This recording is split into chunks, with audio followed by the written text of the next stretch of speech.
kaze mu gihe cy'impemburo. Bakunzi twama dusangira ijambo ry'Imana mu kiganiro igihe cy'impemburo, ndabaramukije amahoro ya Kristo. Ijambo dusangira mu gitabo ca kabiri cyo ku Ngoma igice ca 25 umurongo wa mbere gushika ku murongo wa 4. Ngoma kabiri igice ca 25 umurongo wa mbere gushika ku wa 4 handitswe ngo: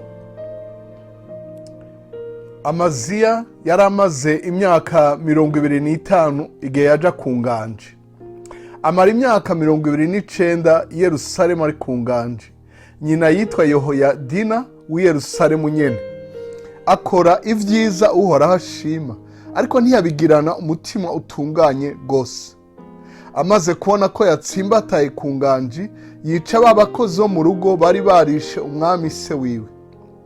Ariko abana babo ntiyabica, abigenza nk'uko vyanditswe mu gitabo c'ivyagezwe vya Mose. Ivyashinzwe n'Uhoraho ngo abavyeyi ntibazokwicwe baziza abana babo, kandi abana ntibazokwicwe baziza abavyeyi, ngo ariko umuntu wese azozire icaha ciwe. Mukundwa uriko uradukurikira uri wenyene canke abadukurikira muri benshi, ijambo dusangira niri: ukore vyiza ubikoranye umutima mwiza. Ukora ivyiza ubikoranye umutima mwiza. Biratangaje ijambo ry'Imana ingene rivuga ngo yakoze ivyiza. N'ubwa mbere iri jambo riza, ahandi wumva ngo uyu akora ibibi, uwundi akora ivyiza, agenda avuga ku bami babise n'abami b'i Buyuda. Ariko ngaha avuga ngo akora ivyiza Uhoraho ashima, ariko ntiyabigirana umutima utunganye gose. Utunganye inusu, utunganye gose. Uranyumva? Ndakwifurije gukora ikintu cyose ugikoranye umutima utunganye gose. Ibi bintu biratangaje. Kubandanje gusoma iki gice, ndakwifurije gusoma izi nkuru za Amaziya igice ca 25. Kiravuga ingene yaganje n'ingene yapfuye. Ni igice kimwe gusa, ntiwamuvuga ko vyinshi. Birerekana ingene yagiye kugwana, yumvira Uhoraho aramutabara. Birerekana ingene yasubiye kuja kugwana, arahanurwa. Uwamuhanuye nyene aca aramuvuma ngo ninde yakugize umuhanuzi wanje. Birerekana ingene nawe yagiye kugwana nabo bamubujije, ariko aranka, bimuviramo urupfu. Mukundwa, ugutera imbere kwawe, ugushira imbere kwawe mu majambere, mu bintu, urinde umutima wawe. Kuko abantu benshi vyama biseruka nk'uku kwa Amaziya iyo bamaze gutsimbatara, iyo bamaze gutunganirwa, iyo biriko biragenda neza. Abantu hamwe biyumvira ko amafaranga ari atuma abantu bishima. Oya, amafaranga aza kwerekana ibintu vyari bisanzwe binyegeje. Icubahiro kiza kwerekana ivyari binyegeje. Amajambere aza kwerekana ivyari vyinyegeje mu mutima w'umuntu. Wiyubare rero, ukore ivyo Uhoraho ashima, ariko ubikorane umutima utunganye. Mpwemu Yera niyo yatumye Bibiliya yandikwa ngo ivyahumetswe vyose vyahumetswe n'Imana. Mpwemu Yera aretse akantu nk'aka kakandikwa, hari igituma. Wisuzume ntibize kuviremo ingorane, ntibize kuviremo ubwibone, ntibize kuviremo kwibagira aho Imana yagukuye, ntibize kuviremo kugirira nabi abandi. Ubitunganye hakiri kare. Umunyabwenge Salomo, umwami Salomo, Imana yahaye ubwenge butangaje. Turasoma mu gitabo c'Imigani igice ca 4 umurongo wa 23. Imigani igice ca 4 umurongo wa 23 avuga ngo rinda umutima wawe kurusha uko worinda ikindi cose, kuko ariho ubugingo bududubiriza. Ubutunzi bw'ubugingo bwose urondera buri mu mutima wawe. Urinde umutima wawe, urinde umutima wawe, wiyubare cane. Paulo yandikira Timoteyo ko yaramuruta, yaramaze kubona vyinshi, abona ingene ariko araduga. Mu cete ca mbere ca Timoteyo igice ca 4 akajambo kanyuma kuri uwo murongo w'indwi Timoteyo wa mbere igice cya 4:7 aravuga ngo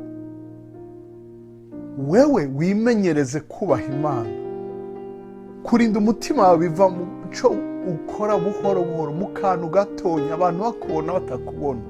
Wimenyereze kubaha Imana, wibaza ibyo uri kurakora uti mbega Imana irabishima naho ata muntu ambona, mbega Kristo yoba ari ngaha yobikoze uku nyene, mbega ndiko nerekana Kristo muri ibi ndiko ndakora, mu byo mpanuwe ko ndavyumvira, mbega niki gituma ntavyumvira, niki gituma ntabihindura. Imana igufashe wiyubare cyane.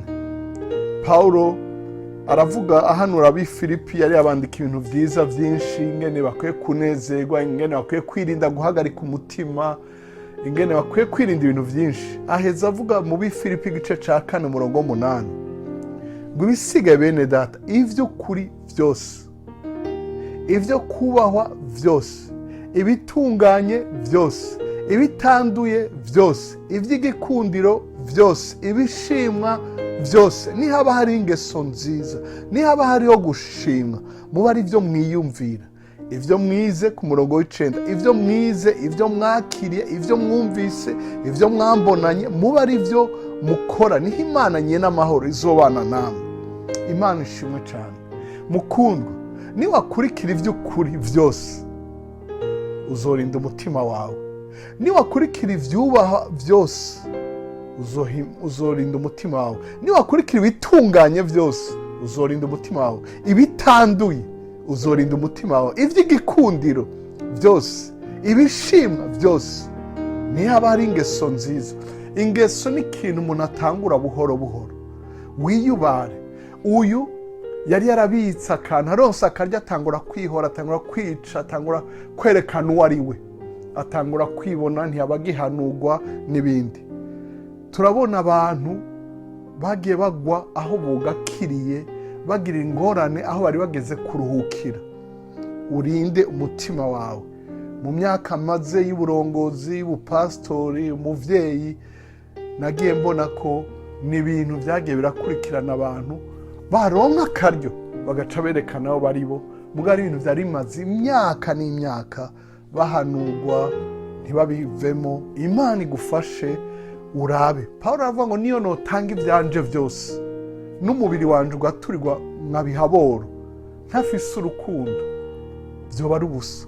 Mukundwa, ico ukora ugikorane urukundo, ukunda bagenzi bawe, ukunda Imana, ugomba guhesha Imana icubahiro. Iryo jambo mvuze mu Bikorinto ba mbere igice cya 13 aho avuga ku bijanye n'urukundo nyago, atari urukundo rw'ibintu rw'ibinaka, urukundo nyago rumwe rushingirwa intahe n'ijambo ry'Imana. Subiye kukwifuriza gukora byose neza ubikoranye umutima utunganye rwose.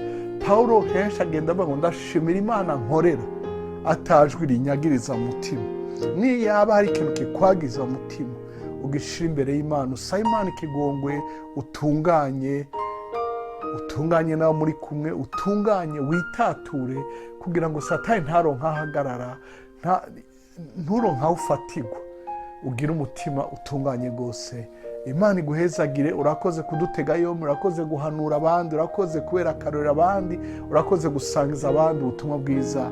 Imana iguhezagire, Imana igushoboze, Imana ikwambika ubwiza, ugende uva mu ntsinzi uja mu yindi, ugende urushiza gusa n'ishusho yaguhamagaye. Urakoze kudutega yombi, uragahezagirwa.